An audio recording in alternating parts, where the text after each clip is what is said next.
Hey Scorpio, I'm back with the cards, so let's get started. The first card that you received as the underlying theme or the overarching energy for the month, or for the mid-month reading, is the Magician upright. The Magician is the first card in the Major Arcana. Actually, it's the second. The Fool is listed as the 0, but yeah, for argument's sake, the Magician's the first card in the Major Arcana. The first card represents to me the first house, which is your personality, your physical body. It's your appearance. It's the physical embodiment of who you are and how the world sees you. The Magician card represents the planet Mercury, which is symbolic of communication, movement, and thinking. It speaks to perception, making connections, and problem solving. This is very much as above, so below. It's a good time for manifesting for yourself if you do that sort of thing, Scorpio. And I know a lot of Scorpios who do. You have all of the tools at your disposal to make it happen. And there's the infinity sign above the Magician's head, which whenever I see this, I think of us Scorpios. I'm a Scorpio riser, so there's that. But yeah, you're dealing with problem solving and making connections, and also paying very close attention to your perceptions about things. This month would be very, very beneficial to you. Mercury is moving into your second house on the 12th or 13th of the month. So you may be getting opportunity to play Magician in your house of money, possessions, earning ability, and self-esteem. The second house is ruled by Taurus, and we are having a full moon in Taurus on the 14th or 15th. This will be occurring in your seventh house. So you may be playing Magician between your second or your seventh house. Seventh house is ruled by Libra. It's your partnerships, identifying with others, counseling, and open enemies. So yeah, that's the underlying theme that's going on. Very perceptive, being able to problem solve, and being able to manifest as above, so below, bringing power of attraction type things to you. Taurus is the opposite sign of Scorpio as well, so it could be that you are really dealing with people, not you, but people in your opposite, your partner, the people in your world. Yeah, so the first card that I pulled for you representing the present is the Two of Cups in reverse. And I feel like this involves a Leo, because whenever I see this card, I see this lion's head. It is definitely symbolic of a Leo, but this is the Minor Arcana Lovers card. In the reverse, it could be that you're having a hard time in relationships. The fact that it's the 2 speaks to the Taurus ruled house of your money, possessions, earning ability, and self-esteem, the house of your values. The cups represent water sign energy, and the water signs are Cancer, Scorpio, and Pisces. So this could be involving you, Scorpio, and maybe a Leo, having a hard time in your relationship or with your emotions. Could also be that you've gone out and you weren't having a good time.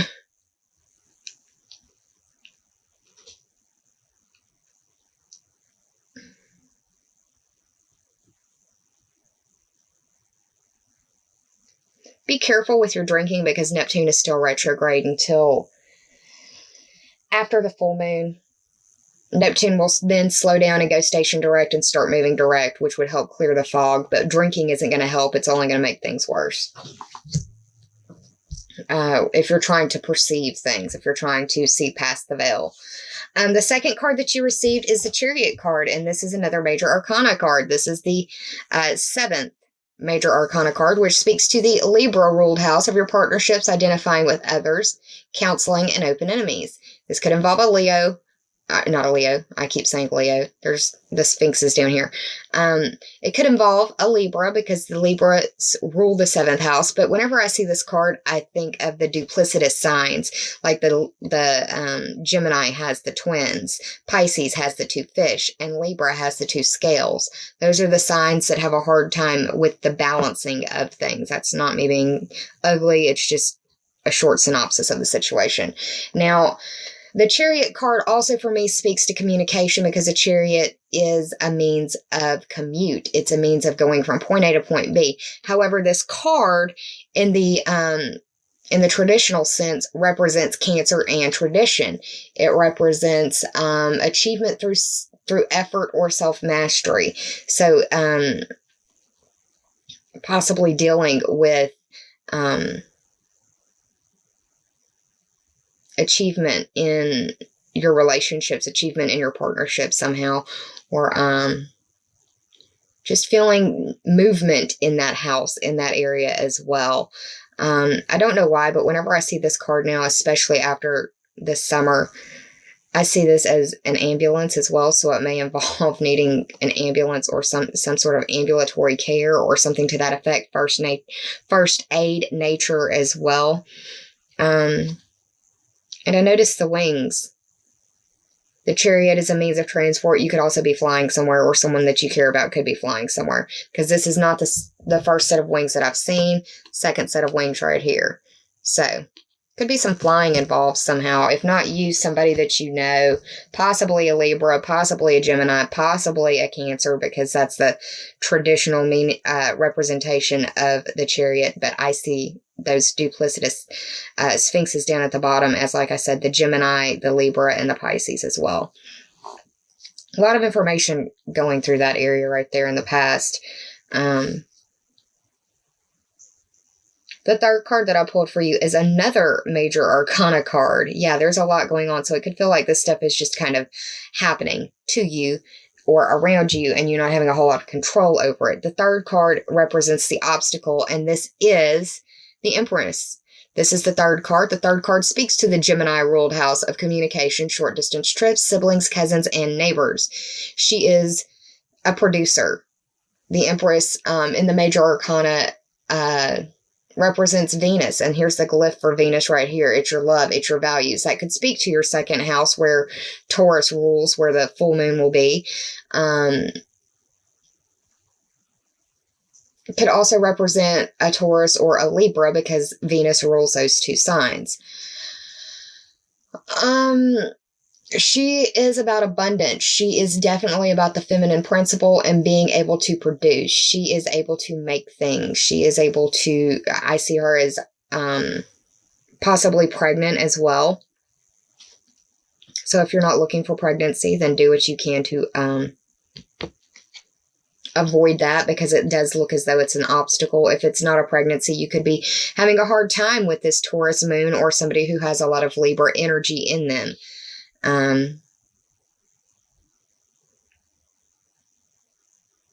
But the Empress, she enjoys feeling good. She's about her, the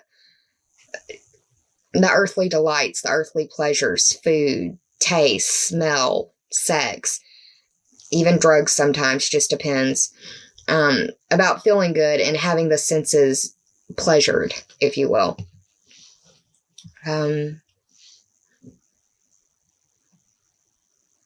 The fourth card that I received for you is another major arcana card, and it is the High Priestess. This is the help for you. The High Priestess is the second card of the major arcana, and that speaks to the Taurus-ruled house of your money, possessions, earning ability, and self-esteem. It's the values. If you look at it and say that's mine, it would probably qualify or classify as a second house item. This card represents the moon. The moon will be full in Taurus, which is the house that is, it's the second house. So this, for me, speaks to the full moon. The full moon will be a help to you in some way, Scorpio. Full moon is occurring for you in the seventh house. The seventh house is ruled by Libra. There's a lot of synchronicity in this reading, y'all. But the High Priestess can see through the veil. She's able to pierce through it. It feels very transparent for her. She is, because she's in the upright, it's the expression of feelings, the expression of emotion. And it could be the fact of secrets either being discovered, secrets coming out, or you uncovering them, or just getting like an intuitive feel about secrets around you, or knowing that what you are being told is factual or not.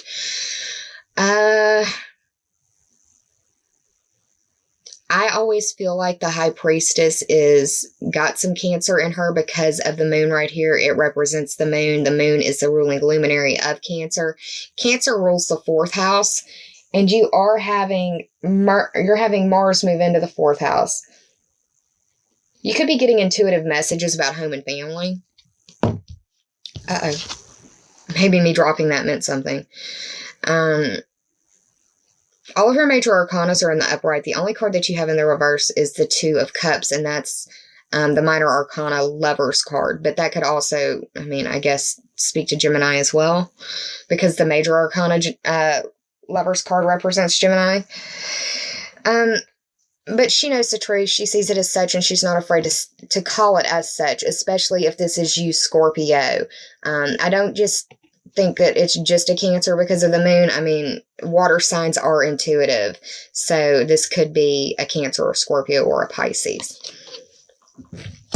Traditionally, it's seen as Cancer. Traditionally it's seen as the moon, but I know the moon is the ruling luminary of Cancer. There's that delineation. Okay, the final card that I pulled for you, which is the possible outcome, is the Queen of Cups. It's like the Queen of Cups and the High Priestess are in cahoots together. They basically, for me, represent the same thing. Water sign energy, very intuitive, very empathic, compassionate in their feelings, and seeing through the situation. This is like the veil and seeing through it, or knowing what's in the cup without having to look in it, knowing what's in the trinket box without having to open it up.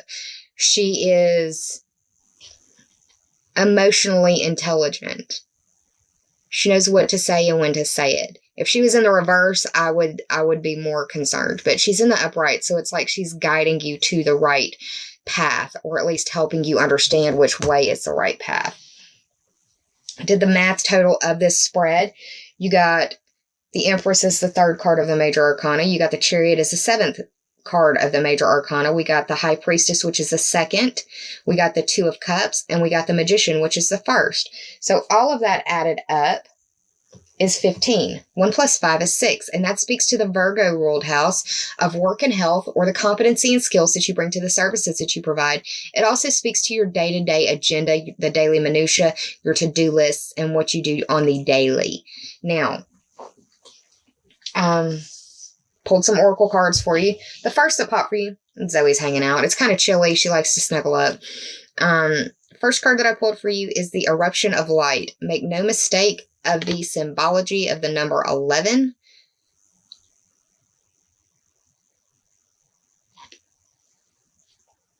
Eruption of Light. This card indicates that your words are more powerful than you realize, and that you have a message to share. This is also an oracle confirmation that your voice is a part of your power, and you need to use it. If you don't use it, you lose it, right?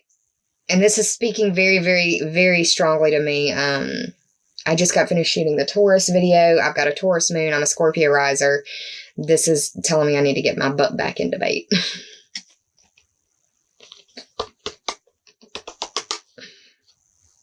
The 11 speaks to the 11th house.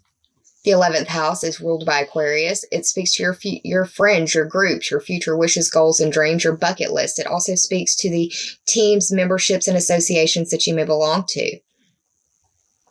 You may have a message for some of those people in that area of life.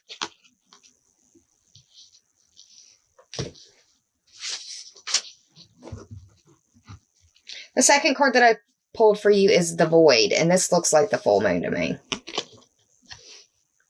Doesn't that look like wispy clouds just kind of floating by the moon, the full moon, the void? This is the 40th card of the Journey of Love Oracle deck. 4 plus 0 is 4.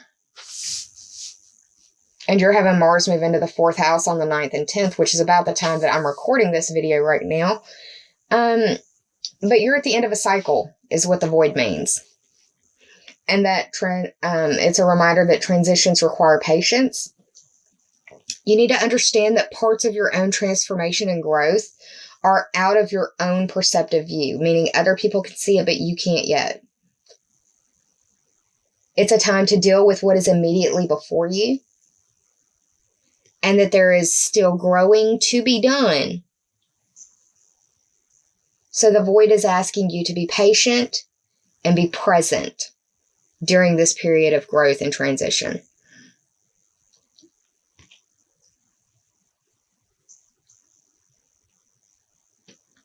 And if you really, extreme close up. You see this character? It's like she's ascending.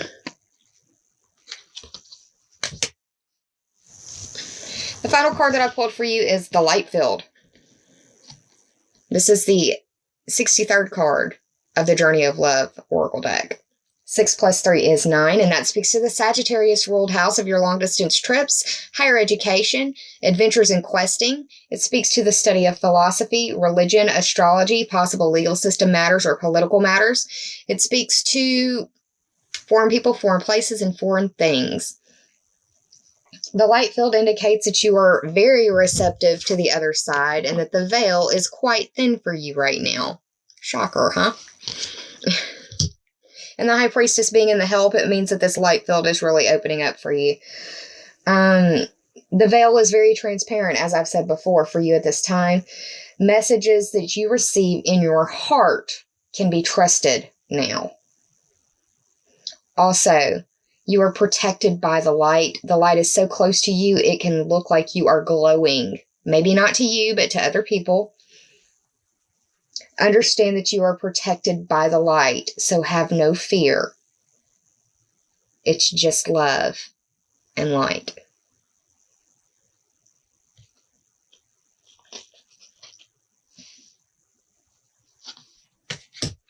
Well, Scorpio, I hope you enjoyed this reading. If you did, please like, share, and subscribe. And if you already have, I appreciate it from the bottom of my very grateful heart.